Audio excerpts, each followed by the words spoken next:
Olá, bem-vindos a mais um podcast Homens Sem Medo. Hoje temos aqui o Hugo Pinto Marques, que eu, quando preparei esta introdução, deparei-me com milhares de coisas, não é? Portanto, fiz aqui uma seleção, mas tu vais-me dizer se está tudo ou se não está, eu vou passar aqui a explicar. Então, o Hugo nasceu no dia 9 de julho de 1970, estudou Medicina na Faculdade de Medicina de Lisboa.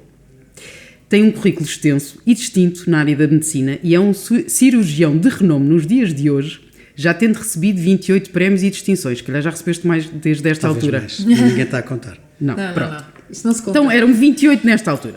Já publicou mais de 150 artigos, já devem ser mais, Sim. Sendo que 136 deles foram em revistas internacionais. Atualmente é diretor do Serviço de Cirurgia no Centro Hospitalar Universitário de Lisboa Central, cirurgião hepatobiliopancreático no Hospital CUF Tejo e professor agregado da Faculdade de Ciências Médicas da Universidade Nova de Lisboa. Falta aqui alguma coisa importante? Bem-vindo, Hugo, primeiro. Exato. E obrigada por teres aceito o convite. A preencher o currículo. Pois, exatamente. Antes de mais, obrigado. Eu acho que o currículo está perfeitamente atualizado. Ok. Faltam coisas pequeninas que têm a ver com as minhas participações em sociedades nacionais e internacionais.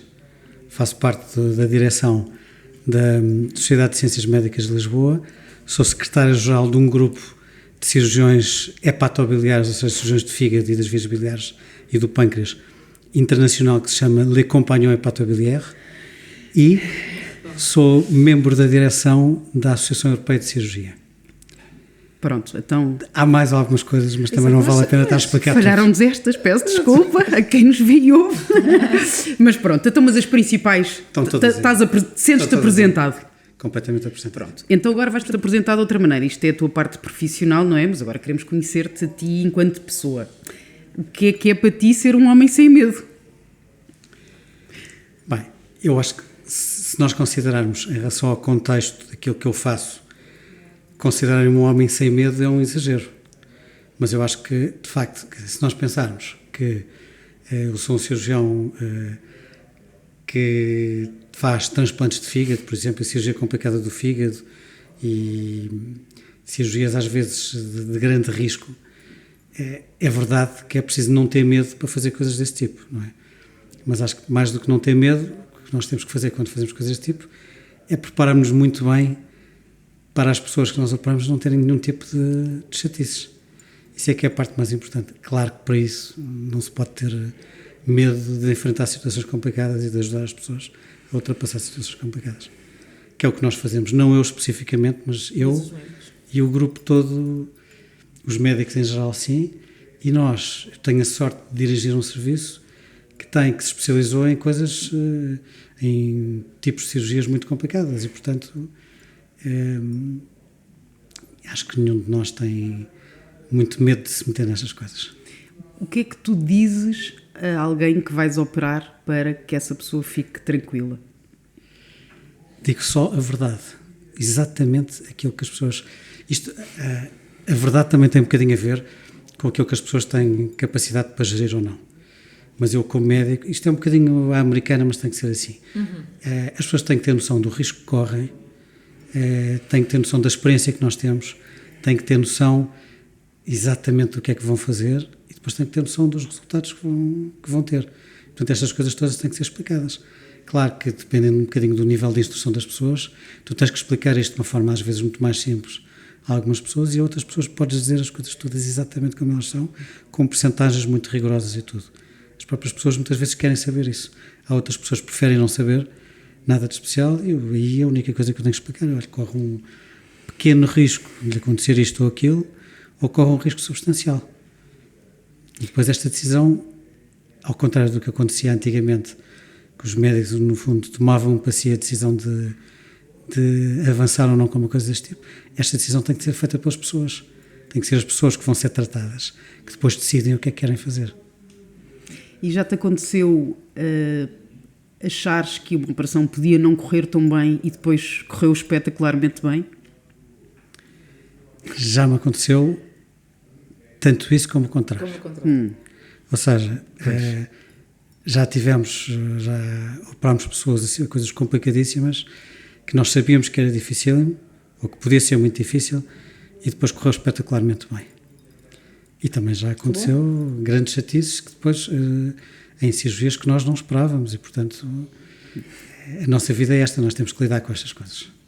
E lembras-te assim de alguma loucura positiva, claro, que tenhas feito profissionalmente ou pessoalmente, como é óbvio, mas já vamos mais ao pessoal. E que isso faça... Eu aqui não tive mesmo medo de arriscar. Nós falamos muito aqui neste podcast disso, de pessoas que não têm medo, mas que acima de tudo lidam com o medo de uma maneira corajosa, não é? Lembras-te assim? Nós já fizemos. Repara uma coisa, o nosso centro em Lisboa é o maior centro de cirurgia do fígado da Europa inteira. Nós especializamos nestas coisas e temos... fazemos tipos de cirurgias muito complexas e algumas delas completamente inovadoras, coisas que nunca foram feitas, situações assim um bocadinho mais complicadas. Nós operamos de vez em quando crianças pequenas, e algumas delas às vezes eu acho que a mais pequena que nós operamos tinha talvez 8 meses ou 6 meses. Algumas destas situações são gravíssimas e são situações em que nós temos que arriscar para conseguirmos salvar estas crianças, e portanto é uma colaboração que nós temos com o Hospital da Estefânia desde há uma série de anos, que é muitíssimo recompensadora, porque felizmente a quase totalidade destas coisas correm bem. Mas às vezes, para conseguirmos fazer isto, temos que inventar formas de fazer este tipo de operações. E felizmente as coisas que nós temos feito têm corrido muito bem. Ainda bem. Quase sempre. E depois já fizemos isto de outras formas. A medicina e a cirurgia não é só esta coisa de saber operar ou de saber fazer cirurgias muito complicadas. Por exemplo, eu costumo dizer uma coisa: o transplante é uma cirurgia difícil, mas nenhum de nós que faz transplantes quer que a cirurgia seja difícil. Nós queremos arranjar formas daquilo ser muito fácil para nós, para correr muito bem. Portanto, é isso que nós fazemos. Aconteceu, por exemplo, vou dar um exemplo que é: as pessoas quando têm cancro do fígado, a melhor maneira de serem tratadas é fazer um transplante.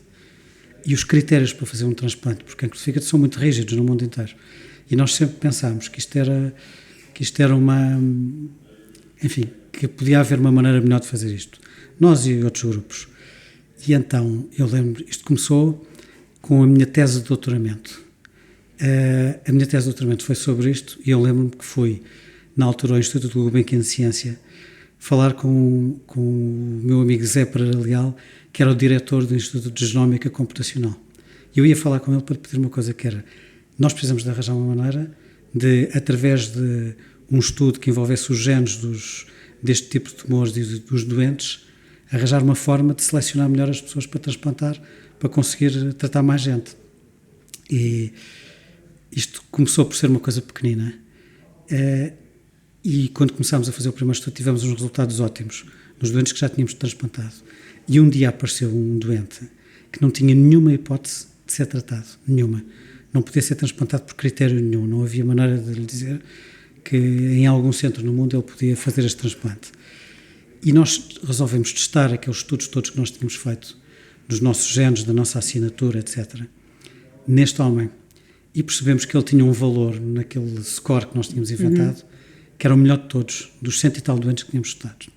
E então resolvemos transplantá-lo. Claro que isto teve que ir a uma comissão de ética, teve que ir a uma série de coisas, mas passou para transplante, como uma coisa quase experimental, e este homem está vivo há 6 anos. Incrível. E nunca mais teve nada.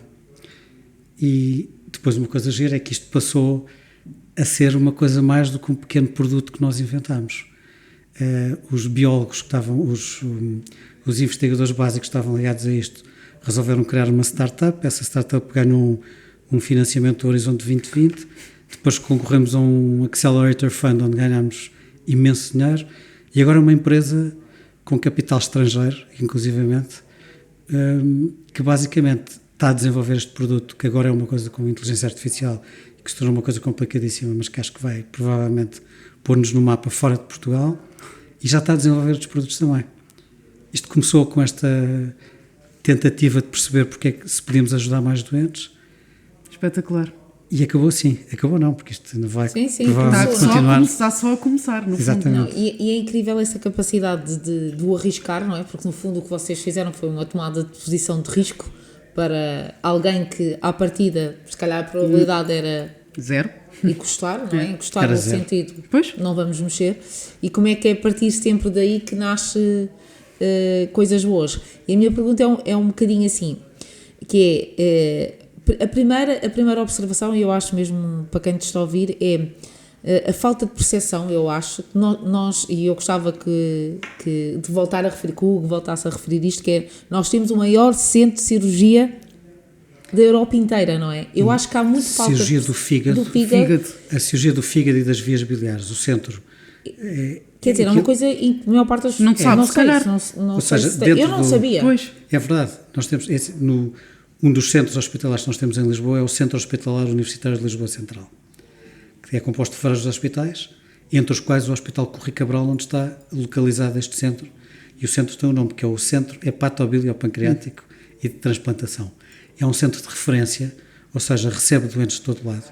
Não é só daquela região à volta do hospital. Quem criou este centro foi o professor Eduardo Barroso, que foi o antigo diretor do centro, e além de meu grande amigo, meu mentor, na altura foi ele que teve esta ideia de criar isto tudo, baseado noutros centros que existiam na Europa, nomeadamente um centro onde eu tinha estado, que era o Paul Brousse, em Paris, e portanto criámos um centro parecido aqui. E esse centro fomos-nos impondo um bocadinho pela qualidade e fomos tendo cada vez mais doentes. Cada vez mais hospitais nos começaram a mandar doentes. E de repente, nesta altura, na Europa inteira, na cirurgia do fígado e do pâncreas, mas sobretudo na cirurgia do fígado, não há nenhum centro que tenha um número de doentes tratados maior do que nós. Portanto, temos, e não é só isso, temos programas de estágios, por exemplo, a lista de espera de estagiários que vem do Brasil tem 1 ano e meio. Agora temos uma estagiária que é uma cirurgiã de Trieste. Temos pessoas de França, da Suíça, de outros países, que vêm fazer estágios connosco. Incrível. E depois, no meio disto tudo, tivemos a sorte de receber um robô, um Da Vinci, que é um robô cirúrgico que foi oferecido pela Fundação HK, e este robô, fizemos uma aposta aqui interessante, que é, decidimos começar a utilizar isto para fazer cirurgia do fígado. Quando isto começou, não havia... A formação da robótica é relativamente rígida. Há horas de simulação, depois há cursos lá fora, depois há experimentação animal e depois vem um tutor de outro país, ou de outro sítio, ou de outro centro, para nos ensinar e para nos ajudar nos primeiros doentes. O que é que aconteceu? Não havia nenhum tutor para nos ajudar, porque nós éramos de facto os primeiros. E neste momento, o centro do Corri Cabral, o Centro Hepatobiliopancreático e de Transplantação, é também o hospital que mais cirurgia robótica do fígado faz na Europa toda. Isto são coisas... Portanto, são coisas e com resultados, felizmente, muito bons. No meio disto tudo, e como tratamos doentes complicadíssimos, não são todos ótimos, infelizmente, não é? Claro. Temos resultados, infelizmente, há doentes que nós não conseguimos ajudar. Mas, felizmente, para a maior parte dos doentes, tem corrido, quando acho, diríamos muito bem. a maior parte das doenças, estamos a falar de que números? Só para termos, vocês têm, obviamente, quantificam isso, não é? Os casos de sucesso. Os casos de sucesso dependem imenso do que é que se O que é que se... Pois. Sabem, por exemplo, o cancro do pâncreas é uma doença Sim, terrível, terrível. e mesmo os doentes tratados, mesmo os doentes que são operados, não ficam todos bem. Certo. E, portanto, a taxa de sucesso é um bocadinho mais baixa. Claro. Que sim. Outro tipo de tumores, por exemplo, os doentes com cancro do fígado, quando são transplantados, 90% deles ficam bem. Nunca mais têm nada. Portanto, varia muito conforme o tipo de doença que nós estamos a tratar. E como é... temos que aproveitar esta oportunidade que uma consulta. Claro que os robôs fazem imensas coisas, não é? E ainda bem toda esta evolução, mas eu infelizmente também já passei com o cancro da minha mãe e realmente, independentemente de tudo, o que eu acho que fez mesmo a diferença e aquilo que eu estava a dizer, que eu acho é mesmo a verdade, não é? Que sem dúvida.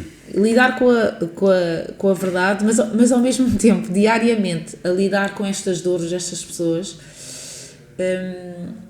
isto pesa-lhe. É que às vezes falamos muito do doente e do médico. Como é que no dia-a-dia se lida com estas dores? Todo o dia, toda a hora. Pesa. O Hugo vive isso. Claro. Trata por tu, Hugo, só favor, tem a nossa idade. Não traz o como se fosse um velho. Claro. Mas eu não estou a tratar como se Estás fosse o senhor doutor? Eu estou a tratar como se fosse um velho. Eu tenho medo de estar a ser de alguma forma ofensiva e depois Pelo amor de preciso Deus. do Hugo Claro que não. Claro que não. Não, mas olha, então, vou-te começar a tratar por tu. Então, claro, então vá, pronto, já está. Acho lindamente. Em relação a isso, nós praticamente só tratamos doentes com tumores malignos. Às vezes com coisas mais simples, mas a maior parte das vezes com tumores malignos. Pessoas completamente destroçadas logo à partida, não é? Logo à partida. É muito complicado gerir estas coisas. E assim como é complicado, é aquela história da verdade. É muito importante dizer a verdade, mas também, quando uma pessoa não tem hipótese nenhuma sim, sim. de ter uma saída... Não se vai dizer isso exatamente. Não se pode dizer não nada. Não se pode dizer assim, exatamente como é isso. Óbvio, não é? Claro. Claro, e depois é assim, os doentes todos que nós tratamos, quando correm bem, sentimos super recompensados. Então, por exemplo, as crianças, eu tenho crianças que operámos e que guardo fotografias delas quando tinham 3 anos, 5 anos, 8 anos, tenho-as guardadas, gosto de ver, é uma coisa que é super compensadora. Sim, é super Alguns doentes transplantados vejo-os muitíssimo bem. E, portanto, isso também é super gratificante. Eu lembro, por exemplo, há uns tempos, talvez há um ano, estava a jogar ténis, mal que não sou grande jogador de ténis, e ao meu lado veio uma pessoa cumprimentar-me, era um doente que eu tinha transplantado, estava a jogar ténis. Uau! Ao meu lado, muito melhor que eu. Sim. E, portanto, estas coisas mas é a parte boa. É a depois há a graça parte de que pesa. conseguir salvar vidas, não é? Exatamente. Que deve ser assim já prémios imensos, não é? 28, 29, 30, mas acho que o maior prémio salvar são prémios pequenos do reconhecimento de poder. Exatamente. Ela está viva por minha causa, eu acho que isso é incrível. Mesmo, é verdade, nós temos essa sorte de conseguir oferecer isso às pessoas e conseguir ajudar as pessoas a fazer isso. Depois temos aquela parte complicada que é quando as coisas correm mal. Exato. Quando uma cirurgia corre mal, ou quando o tratamento de um doente corre mal, nós temos sempre uma ligação aos doentes, pode ser maior ou menor, mas é sempre muito difícil. Eu penso que a parte pior de todas é quando nós estamos a operar um doente e o doente não resiste durante a cirurgia. Isso já aconteceu, sobretudo quando fazemos estas coisas, pode acontecer. E eu posso dizer uma coisa, quer dizer, eu lembro de um doente que nós sabíamos que era uma cirurgia complicadíssima, eu expliquei que era uma cirurgia complicadíssima. Eu lembro do doente me dizer: confio imenso em si, eu quero que seja você a fazer, e nós fizemos, e o senhor morreu no bloco operatório, na sala. Portanto, isto ainda é mais... Como é que tu dás essa notícia? És tu que dás? Na maior parte das vezes, sim. O que eu queria dizer com isto ainda é pior quando é um cirurgião, quando isto acontece a um cirurgião, porque muitas vezes acontece assim connosco a tentar fazer alguma coisa que não conseguimos. Portanto, ainda é mais duro. E isto então, sobretudo naqueles momentos a seguir, é muitíssimo difícil de ultrapassar. Nós às vezes chegamos lá e dizemos nunca mais volto a tratar pessoas com coisas tão complicadas, etc. Portanto, chegamos a pensar isto, mas depois... Claro que depois não desistimos de fazer as coisas que são precisas. A dor é tão forte que... E é muito difícil dizer as coisas às pessoas. Difícil. Sim.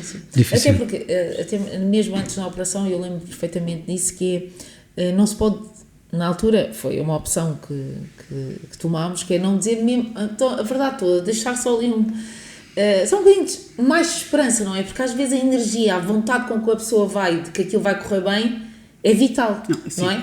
Não sei Sem dúvida. É verdade. Eu acredito. E tu, se calhar, tens não é? que ler as pessoas e perceber qual é que é a estrutura daquela pessoa que tens à tua frente, não é? E aquela que aguenta mais a verdade ou a menos. Olha, não é? Completamente. Sim, exato, não é? Há pessoas mais fracas, outras mais fortes. Que há pessoas que não querem... Não vão aguentar. Não querem, mesmo que às vezes perguntem. Eu percebo que as pessoas não querem mais do que uma informação assim mínima.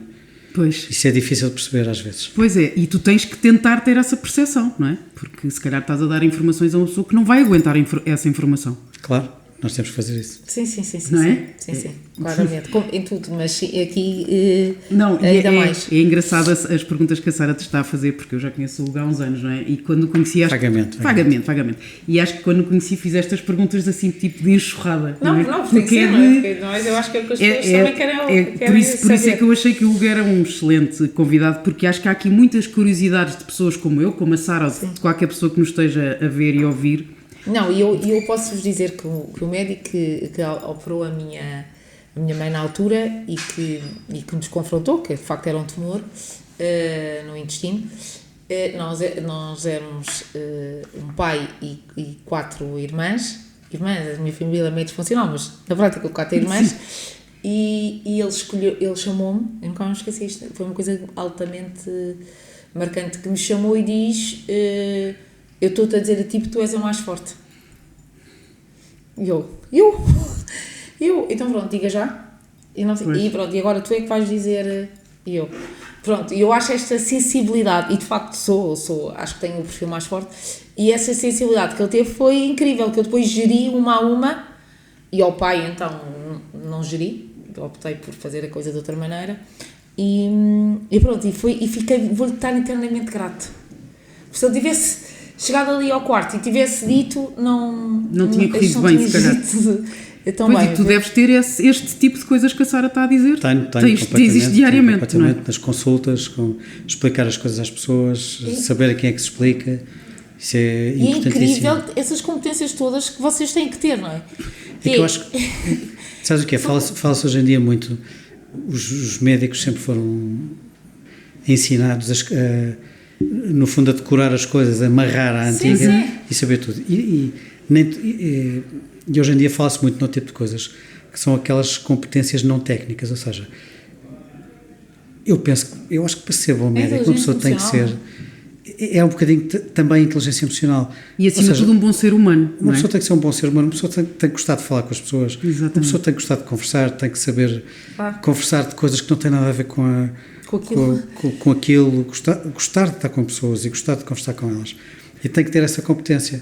Além de muitas outras que também tem que ter, e com o médico hoje em dia tem que ter também competências de liderança, competências de saber lidar com as situações, com as mais várias situações, competências de comunicação, certo. Série de competências. E hoje em dia são super valorizadas. E eu hoje, por exemplo, com o cargo que tenho na faculdade, que sou regente de uma cadeira, estou no Conselho Científico e noutros sítios, hoje em dia estamos a reformular um bocado o currículo da nova Medical School, muito baseado nestas coisas, que é, não queremos só aquelas pessoas que são ótimos alunos, mas depois não sabem relacionar-se bem com ninguém. Queremos pessoas que tenham outro tipo de capacidades, que saibam falar com as pessoas, que saibam empatizar com as pessoas. Empatia, é muito importante. Mas isso que tu estás a dizer é importantíssimo para qualquer profissão, não é? E às tantas não basta seres só bom naquilo que estudaste para, mas também tens que ser bom em muitas coisas. Trabalha-se. Eu acho que é aquela coisa que as pessoas dizem, mas eu não sou assim. Não. Pois. Não é assim. Tudo se trabalha. A empatia também se trabalha. Claro, porque completamente. A pessoa tem que fazer a primeira pergunta, a segunda, às tantas já... E às tantas gosta também do que ouve, recebe alguma coisa, aprende com isso. Mas é verdade. A maneira como recebes as informações tem muito a ver com a forma como a outra pessoa te está a comunicar. Sem dúvida. Há um livro, acho que é do Atul Gawande, que é Ser Bom Não Chega. Sim, exatamente. Que é exatamente isto, que fala destas coisas. E é exatamente assim. E eu acho que estavas a dizer que, e acho que há muito esse preconceito que os médicos aprenderam ou são obrigados a não ter emoções, não é? Controlar muitas emoções. Tu achas que não é assim? Não pode ser assim. Não pode ser assim. Há uma coisa que nós temos que fazer, que é, se nós estivermos, por exemplo, a fazer uma cirurgia, aí não pode mesmo haver, é um bocadinho difícil não haver emoções nenhumas. Mas temos que estar completamente focados naquela sequência de coisas que nós temos que fazer para conseguirmos atingir aquele determinado objetivo. Eu acho piada, por exemplo, nós agora que fazemos muita cirurgia robótica, o nosso enfermeiro-chefe do bloco, que é o Rui Leal, que é um tipo que gera o bloco operatório de uma forma extraordinária, às vezes entra e eu estou, por exemplo, a operar um doente e estou na consola do robô.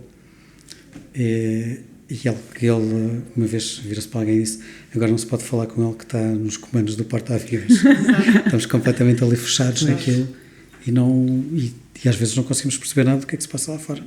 Ou às vezes perguntam-nos uma coisa qualquer e às tantas dizem-me depois da operação, mas eu já tinha falado disto, mas eu não ouvi. Eu até posso ter respondido, mas não estava a ouvir. Não estava a ouvir. E o que Estávamos completamente concentrados naquilo que é o mais importante. Claro, exatamente. E o que é que fazes depois de um dia difícil? Que eu acho que era muito o que tu ias perguntar mais ou menos há bocado, não é? Sim. Como é que tu lidas depois de um dia complicado? O que é que fazes? Como é que não se leva isto para casa, não é? Leva-se. Leva-se um bocado isso para casa. Pois. Acho que, quer dizer, naqueles dias mesmo difíceis, leva-se um bocado isso para casa. Eu, por exemplo, para mim, se for um dia difícil, mas que eu acabo a uma hora razoável, se calhar apetece-me ir jantar fora, ir, dar uma volta, quer dizer, passear um bocadinho e tentar espairecer um bocadinho, porque é mesmo necessário sair às vezes um bocadinho deste ambiente que é um bocado absorvente às vezes nisto. Pois, e eu estou-te a perguntar isso porque sei que tu és uma pessoa que gosta de se divertir, não é? O Hugo é tipo nós, não é? Portanto, isso é não, e quem é bom em tudo. Eu já fiz uma viagem com o Hugo em que contávamos muitas anedotas, não é? Exatamente. Eu contei uma que o Hugo foi a que mais gostou, espero que ainda continue a ser a tua Bru. Não podemos contar aqui. Não se pode mesmo porque não se pode. Marta, nunca te pensei. Mas não se pode. Defende-me que não se pode. Pois. Nunca pensei que tu dissesse esse tipo de notas. Não é que não contasses. Mas não tem nada de ordinário. Nada, o problema é. Esta anedota não tem nada de ordinário. É a forma como a anedota é contada que pode ferir milhares de suscetibilidades. Pronto, obrigada. Tenho aqui um médico que não. Mas um homem sem medo, uma mulher sem medo, estou a brincar. Eu não vou incentivar mais. É para não prejudicar a empresa. Eu sou um perigo, exato. Exatamente. Ok, então pronto, aí está bem. Pronto, mas isto para explicar que aquilo que eu disse várias vezes na altura, que é brutal, que é aquilo que tu fazes no dia a dia e depois conseguires ser uma pessoa completamente divertida e porque uma das coisas que nós brincávamos muito com o Hugo e que não tem graça nenhuma porque há muita gente que sofre com isso, não é? Mas nas nossas grandes festas dizíamos, Hugo, contamos contigo para nos transplantares o fígado quando precisarmos, não é? Há muitos de nós vão precisar, espero que só por motivos bons. Claro, é o que eu estou a dizer. Exato. Por motivos bons. Por motivos de celebração. Prazerosos. Exatamente, pronto. Mas isto para dizer que é engraçado, ou é bom ver que tu tens esses escapes e consegues, mesmo tendo uma responsabilidade tão grande nas mãos como a vida das pessoas, não é? É verdade. E hoje em dia, cada vez mais responsabilidades. Portanto, com estas vão-se avolumando. Vão-se avolumando, não é? Pronto, mas é sinal de reconhecimento, de mérito e que cada vez mais é chamado, não é? E essa sensação é sentir-te útil e reconhecido. Sem assim um grande alimento, não é? Assim ótimo. Para continuar. E depois há uma coisa engraçada também, que é, neste momento, passamos a ser reconhecidos no mundo inteiro e, portanto, acontece-me imenso. Eu fazer conferências fora do país. Sei lá, por exemplo, no mês passado estive em Milão, estive em Lausanne, estive em Bordeaux, estive em João Pessoa, no Brasil. Este mês também tenho. Ou seja, nós temos um reconhecimento internacional enorme. Depois, outra coisa engraçada é ensinar os médicos na faculdade, ou ensinar os médicos depois, quando eles saem da faculdade e passam por nós para fazer estágios. Assim, temos pessoas que foram para a cirurgia porque trabalharam connosco. Porque se acharam com vocês e acabaram por... Acharam aquilo espetacular, quiseram fazer aquilo e alguns deles estão a trabalhar connosco agora. Uns foram para a cirurgia para outros sítios, outros estão connosco. Portanto, Olha, e tu como médico salva-vidas, se pudesses escolher viver para sempre, escolhias? Claro que sim. É óbvio. Eu também, logo. Só me darem claro que remédios sim. Que eu... Mas é engraçado dizer eu costumo dizer uma coisa que é, se eu tiver algum problema qualquer, a propósito desta história de eutanásia, mais um assunto assim complicado, sensível, eu costumo dizer uma coisa que é, se tiverem alguma dúvida que eu quero sobreviver, se estiver muito mal nos cuidados intensivos, eu recomendo que façam tudo o que é possível durante o maior período de tempo possível. Exato. Eu acho que estou a brincar, mas obviamente que sim. Claro. Amor verdadeiro ou $1 milhão? Amor verdadeiro. Muito bem. Muito melhor que $1 milhão. Olha, e qual é que é a pessoa que mais admiras no mundo? A pessoa que eu mais admiro no mundo? Isso é uma pergunta assim difícil. Eu tenho... Eu fui para medicina, tenho 2 pais médicos. O meu pai é cirurgião torácico, a minha mãe gastroenterologista. Tenho imensa admiração por eles. Tenho imensa admiração, por exemplo, pelo Eduardo, meu antigo chefe. Foi uma pessoa que fez uma carreira inacreditável e que foi um dos responsáveis por haver transplantes de fígado cá neste país. Eduardo Barroso. Não, é só para... Ficar bem dito. Foi um dos primeiros, foi das primeiras pessoas a fazer. e a carreira que ele fez, e apesar de ele ser muito conhecido por outras coisas, nomeadamente pelo futebol e tudo, tenho uma admiração enorme pela carreira dele e por ele como pessoa. Mas que bom ser também conhecido por outras coisas. Exatamente. Não é que é esta coisa que Portugal tem, que é nós podemos ser bons em várias coisas, não temos de ser só numa coisa e isso é uma parte... E eu até acho que as pessoas são muito boas numa coisa, provavelmente serão capazes de ser boas noutras áreas em que se metam. Eu tenho mesmo essa convicção na vida, que é quem é bom numa coisa consegue trabalhar para ser bom no que quiser ser, porque desde é uma que goste daquilo. Exatamente, se estiver motivado e se gostar daquilo, vai fazer na mesma. Pois é que vem com as áreas, claro, que há áreas específicas. Claro que sim. Até estávamos a falar nas competências específicas e naquelas competências na inteligência emocional. Sim. Mesmo essas coisas todas treinam-se. Claro. A própria inteligência. As pessoas, a inteligência não é uma coisa estática, as pessoas não são burras para o resto da vida, nem extraordinariamente inteligentes para o resto da vida. Exatamente. As pessoas podem se tornar com o tempo muito mais inteligentes do que eram. Muito mais. Portanto, isto também, isto para dizer a propósito das pessoas todas que eu admiro, que eu acho que há uma pessoa que eu, talvez seja a pessoa que eu mais admiro, que foi o meu avô materno. O meu avô materno era uma pessoa que tem uma história de vida engraçadíssima, porque ele cresceu numa aldeia pequenina que se chamava Pampilhosa do Botão, que é, julgo, ao pé de Coimbra. Nunca conheci. Nunca foste lá? E eu lembro-me que o pai dele nunca foi lá. O pai do meu avô, o meu bisavô, que eu nunca conheci, tinha um cafezinho.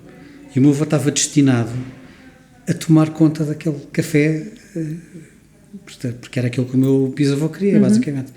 E então, a certa altura, fugiu de casa e resolveu ir para Lisboa estudar. Ele queria medicina. Na altura, o curso de medicina era caro. E, portanto, ele acabou por estudar Engenharia Química.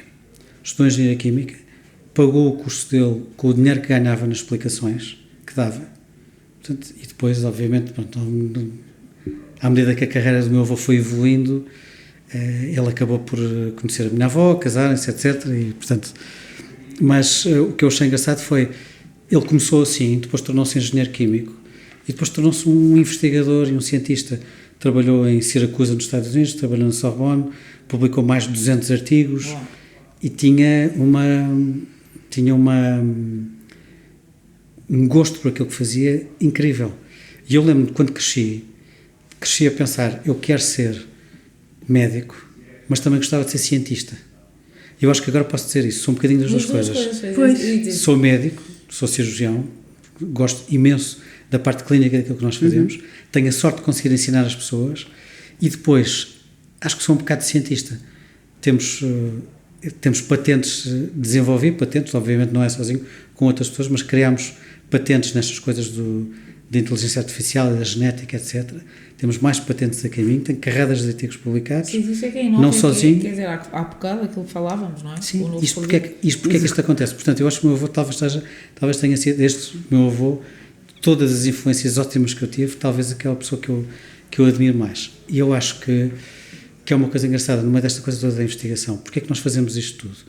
Porque nós queremos, e isto é uma coisa que aprendi com um amigo meu do Johns Hopkins, com quem eu fiz uma série de trabalhos de investigação, que ele disse uma coisa engraçada, que é, a investigação vem normalmente das coisas onde nós percebemos que há um problema, que não estão resolvidas. Nós não queremos investigar só porque queremos investigar, nós investigamos coisas porque achamos que quando estamos a tratar os doentes, há coisas que não estão a correr bem, há necessidades que eles têm que nós não conseguimos responder e, portanto, vem daí. Sim. E o resultado disso é que, com isso, conseguimos mudar a forma de tratar os doentes e melhorá-los. E melhorar a forma como eles são tratados. Sim, as oportunidades e tudo, não é? Vem em cima de onde as pessoas reclamam. Desde que não se resignam. Isto agora da inovação não é? Que é o tema.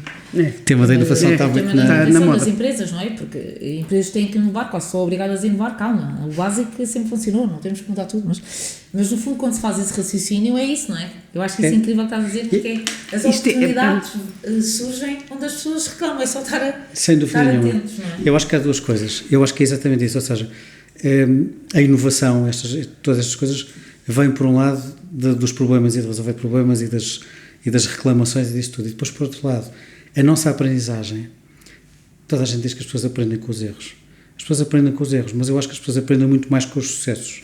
Ou seja, quando nós conseguimos fazer uma coisa bem feita, aí é que nós aprendemos Claro. mesmo, porque aí é que nós percebemos que é assim que se tem que fazer. Não, e a adrenalina que isso dá, não é? Porque assim, Sim, E a motivação, ficas Não, galvanizado, não é? acontece alguma Claro, coisa bem sucedida, eu concordo dá-te um plena, alimento, uma concordo. adrenalina É que só muito queres fazer mais. Exatamente, É viciante. pegas nisso e. Mas isso que estás a dizer, eu acho que é tão importante ficar aqui marcado que chega das pessoas se conformarem, não é? Portanto, as pessoas têm que questionar, têm que ver se aquilo não funciona, têm que ir atrás da solução. Claro. E têm que estar. Eu acho que é isso que faz com que as pessoas cheguem mais além. E tu. E tem a ver com isto. Tu achas que esta nova geração é assim? É. Eu acho que a nova geração... Ok, estamos a falar... Vou falar da nova geração de médicos, Sim. são aqueles que eu ensino. Eu acho que eles são ótimos. Acho que são ótimos alunos. Acho que têm umas notas especiais, acho que sabem imenso. Acho que têm uma preocupação que se calhar não havia antes, que é as pessoas têm mais preocupação pela qualidade de vida. Têm mais preocupação, se calhar não... Há menos gente interessada em fazer a vida que nós fazíamos e que nós ainda fazemos hoje em dia, que é, sei lá, por exemplo, quem faz transplantes de fígado e transplantes em geral, os transplantes são sempre à noite, começam sempre à meia-noite, costumamos brincar com isso, a dizer, o transplante é sempre à meia-noite, e depois dura 5 ou 6 horas ou 8 horas, e depois temos que continuar a trabalhar, porque temos coisas marcadas no dia seguinte, os transplantes não são programados, e portanto eu não posso dizer que tenhamos imensa qualidade de vida, mas eu acho que os mais novos hoje em dia têm mais essa preocupação por ter mais qualidade de vida. Mas eu francamente acho que isso é completamente legítimo. Nós não nascemos para... Nós não nascemos para ter qualidade de vida e para viver bem. Isto é importantíssimo, portanto eu não posso dizer aquela coisa que se diz um bocado, tipo que as pessoas mais novas querem ter mais qualidade e não querem Trabalhar. ter tanto empenho no trabalho, não sei o que, não. Eu acho que as pessoas mais novas têm o mesmo empenho no trabalho, querem de certeza fazer um trabalho bem feito, etc. Agora têm preocupações legítimas, que querem viver melhor, claro. E Claro. bem. E bem, claro que sim. Eu acho que isso só faz com que as pessoas também tenham que ser mais disciplinadas. Quem não é? quer, Quem claro. não quer, todos nós Claro. queremos ter qualidade de vida e conseguir equilibrar a vida pessoal com a vida profissional, que eu acho que é essa a preocupação, Super não é? importante. Super importante. E que tem que estar equilibrada, não é? Tem que estar equilibrada, uma pessoa não Mas pode... que é difícil, não é? Mas acho que uma pessoa não pode ser bom profissional em nada se não tiver esta componente também equilibrada. Não se pode fazer isso. Completamente.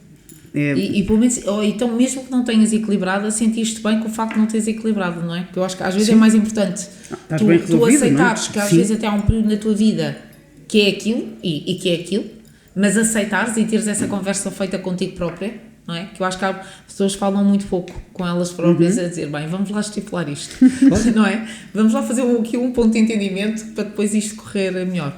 Às vezes falta mais essas conversas do que o próprio equilíbrio de ti com os outros, eu acho. Acho que primeiro tens que te resolver a ti. Claro. Sem dúvida. Mas isto agora era Isso- assim uma isso- conversa. isso agora- até E se o foco for trabalhar e é isso que torna as pessoas Porque não, preenchidas, então é só isso. Claro, mas é por E não isso- tem problema. E cada não tem pessoa tem que ter problema. o seu equilíbrio, não é? Sim, Porque há sim, pessoas sim. lá está, há pessoas que gostam mais de ter uma Ah. vida social mais ativa, outras menos. Pronto. Claro. Nós conseguimos ter tudo, graças a Deus. Depois tentamos. Tentamos. Olha, se tivesses a oportunidade de fazer desaparecer alguém da face da Terra, quem é que fazias desaparecer? Pergunta difícil. Vários candidatos? E é lá. Não fazia desaparecer ninguém à face da Terra. Havia pessoas que eu acho que não sei se faziam muita falta, mas não havia assim ninguém que eu achasse que Não tinha que carregavas desaparecer no botão. completamente. Não carregava assim no Não. botão para desaparecer. É um bocado contrário em relação àquilo que eu faço. Exatamente. Exato. É verdade. Resposta politicamente correta. Muito Eu também, bem. eu punha nós lá, só os visualizava, mas não carregava no botão. Era isso, era saber que podíamos fazer, mas não Não, sem nunca, carregar. nunca, não disse não. Carregar no botão não. Nós temos aqui aquela pergunta de se tivesse um superpoder, qual é que gostarias de ter? Mas eu acho que tu já tens um superpoder, não é? Que é salvar vidas todos os dias. Mas se pudesses ter outro, qual é que seria? Deixa-me cá ver, se tivesse outro, talvez fosse conseguir ler os pensamentos das pessoas, era engraçado. Olha, também Isso queria. é um bom superpoder. Não, mas isto Mas eu, a propósito, desculpa, Não. interrompi-te, diz. Não, mas só queria dizer isto do superpoder. Tu sentes que tens mesmo um dom incrível. Tu sentes isso. Porque esta parte é super importante também, que é a vocação, não é? Que é mais do que a vocação. Sentes que tens um dom que te foi dado. Sentes isso, esse dom. Não sei, acho que não sei se consigo sentir isso, ou pelo menos não quero. Ou seja, eu acho que estas coisas... O não quero, eu acho que sim. Eu acho que quando eu penso nestes termos, em termos do que é que eu faço, eu não penso muito do que é que eu faço sozinho. Eu faço porque tenho uma equipa inteira, somos uma série de pessoas que eu acho que são muito boas e muito qualificadas e boas a tratar os doentes e que fazem isto tudo em conjunto. Portanto, eu também não queria que estas coisas que nós fizéssemos pudessem ser uma coisa que fosse limitada a uma pessoa. Felizmente, há uma série de pessoas que fazem isto como eu faço, muito bem, e somos uma equipa que funciona bem em conjunto. Isso é que eu acho que é importante. Eu acho que se nós formos ótimos e depois não conseguimos transmitir isto para outra pessoa e se outra pessoa a quem nós ensinamos não consegue... E não consegues ninguém que faça caminho contigo, também não vale a pena. Sim, e partilhar o sucesso é tão bom, não é? Como não estou a contar, apesar de querer, penso que não vou viver para sempre. Vamos tentar mudar isso. Vamos tentar mudar. Vamos. Era bom este tipo de escola é importante criar.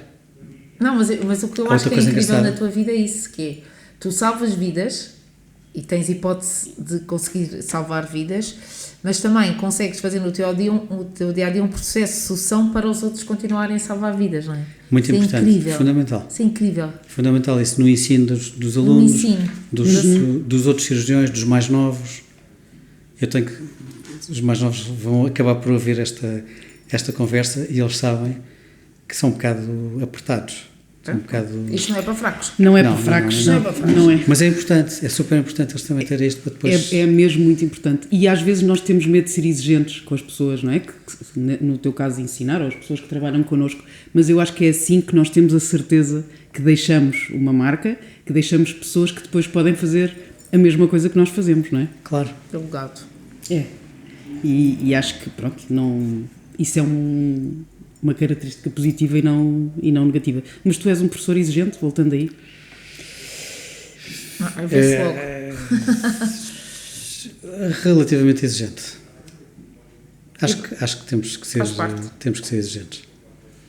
Ias contar alguma coisa, disseste, tenho uma coisa engraçada e depois... Eu tinha, mas desculpa, eu interrompi-te. Peço desculpa. Varreu-se um bocadinho. Pronto, então se lembraste depois... Ainda te faz lembrar. Não sei se tu tens isto ou não, mas tens alguma coisa que sempre quiseste fazer, mas que tiveste medo de tentar? Não.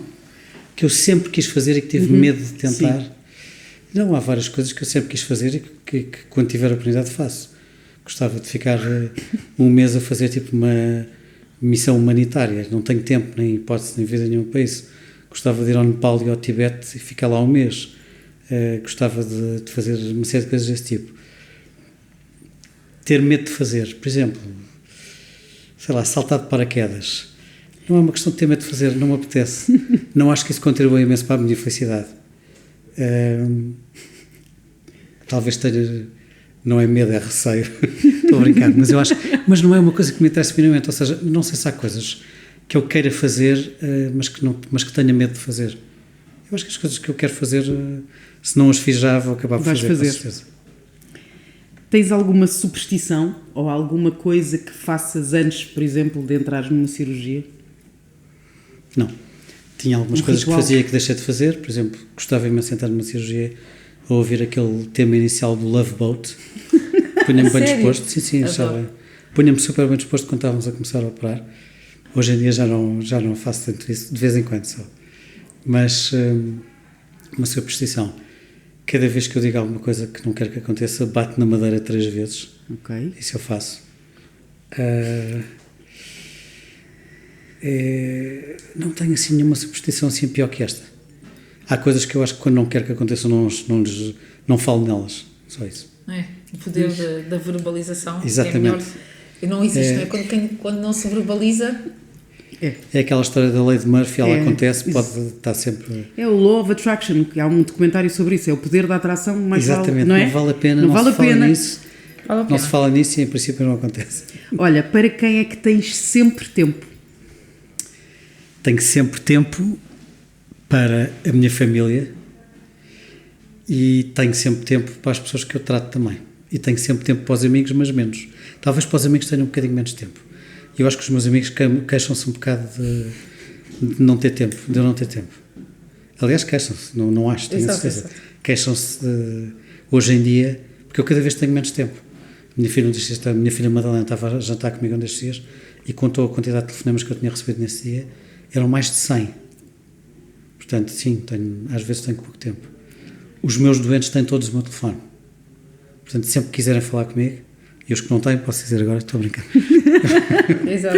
Faça Sempre publicidade. Sempre quiserem falar comigo, conseguem. Posso não atender o telefone, mas acabo sempre por responder. Pronto, é claro que tenho sempre tempo para a minha família mais chegada, para as minhas filhas, para todos. O que é que ainda te falta fazer?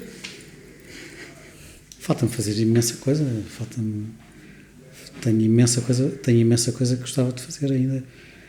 Do ponto de vista profissional, tenho 1000 coisas para fazer. Acho que podemos ser muito melhores do que já somos, podemos atingir um nível de reconhecimento cá e lá fora ainda maior do que já temos, podemos aumentar imenso o número de doentes que tratamos, podemos melhorar imenso em termos de tecnologia, podemos melhorar imenso em termos de melhor investigação e melhor tratamento dos doentes, podemos melhorar imenso em termos de ensinar melhor as pessoas. Portanto, isso tudo acho que gostava de fazer. Mesmo em termos da faculdade, quer dizer, a minha carreira na faculdade está a meio, provavelmente gostava de chegar a catedrático e ter uma carreira na faculdade no ensino também melhor. Depois, em termos pessoais, claro que há imensa coisa que eu acho que gostava de fazer. Enfim, Queres dizer entra aqui numa esfera um bocado mais pessoal. Não sei, mas eu acho que agora o que é que eu queria fazer? Gostava de ter um bocadinho mais de tempo para estar a aproveitar também o meu tempo com a família toda. Gostava de ter um bocadinho mais de tempo para fazer umas férias especiais. Vou fazendo, mas que acho que é uma coisa super importante. Então vá, arranja lá tempo para jantarmos, arranja tempo para também. irmos para Punta Cana outra vez e termos e contar Exatamente. as anedotas, que eu vou tentar arranjar uma melhor que a outra. Aquela parte de chocar de barco. Ai, que horror. Mas não Se me calhar já lembrava te lembras disso. desse? Pois, eu lembro. Pois foi. Não é Mas bom. foi. Não podemos contar tudo dessas férias, Não, mas não. foram umas férias engraçadas, que tivemos muitas peripécias, não é? Exatamente. Que dava para escrever um livro, mas pronto, que passámos o dia de manhã à noite a rir, e isso é o melhor da vida. Sem não dúvida. é? E olha, para terminarmos, nós deixamos sempre aqui um desafio, que é tu dizeres quem é que são as mulheres da tua vida e se gostarias de lhes deixar uma mensagem. As mulheres da minha vida. As mulheres da minha vida são as minhas filhas, a Madalena e a Francisca, são a minha mãe e a Inês, que é a minha noiva, enfim, que havemos de casar quando tivermos um bocadinho de oportunidade e de tempo nisso. E que mensagem é que eu tenho que lhes dizer a ela? Nada, tenho que, basicamente, à minha mãe e à Inês, acho que tenho que lhes agradecer um bocadinho por terem que maturar com este feitio que nem sempre é fácil, apesar de não parecer muito complicado. E em relação às minhas filhas, eu acho que, pronto, não tenho assim nenhuma mensagem em especial. Eu acho que elas têm a Madalena está a fazer design, a Francisca quer estudar medicina, em princípio há de conseguir estudar medicina. Eu acho que elas só têm que ser felizes e fazerem coisas que gostem e pronto, e estar preocupadas sobretudo com isso, ou não estar preocupadas com isso. Muito bem, eu acho que acabamos então com esses teus desejos para as tuas filhas, para as mulheres da tua vida, e obrigado e até ao próximo episódio.